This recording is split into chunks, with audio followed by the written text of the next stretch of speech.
8 days ago we laid this sod down, and for first 2 days I was manually watering this lawn by using those 4 valves you see right there in that one bank there. So I had hoses connected to it, and the hoses would go to sprinkler heads. And this is because we don't have a in-ground sprinkler system yet. And then the third day I came up with this setup to automate the process. So I have 6 valves set up here, and I have a controller that I bought for when we put in our in-ground sprinkler system. It's an 8-zone, and actually we're using 4 of these zones right now, and I'll show you how it works. It really makes life so much easier by just going through and building something like this.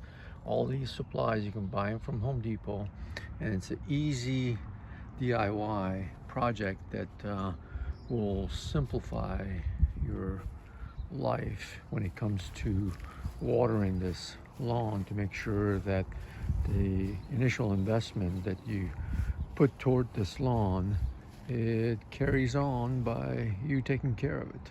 All right, so let me show you how the controller works. Here's the controller. It's Rachio. This is the cover that has 2 magnets that will stick down to the base of the controller. Controller doesn't have a display. You have this button here that you can use to manually run the valves. And these are the wires that are coming from those solenoids. So each solenoid has 2 wires. You tie one of the wires from each solenoid together. That becomes your common and connects up to this.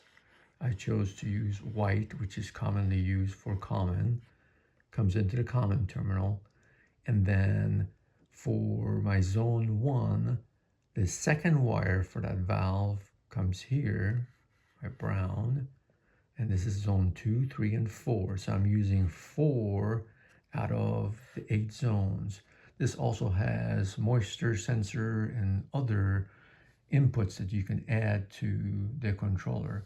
And it has a 24-volt supply that will power up those solenoids. So that's it. Very simple, very elegant. Now let me show you the app that's used to set it up and run the sprinkler system.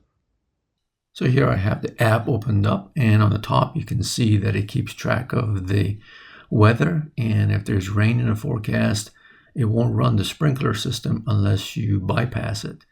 Then I'm going to run the manual mode, run sprinkler head 4, click on zone 4, then click on quick run zone. Next, decide how long you want to run it for, click run. Now you have the sprinkler head running. That easy. And we run it. So right now we are running zone 4 from that controller, which handles that sprinkler head, which will cover about half of this side of the yard, which is close to 150 square feet of it.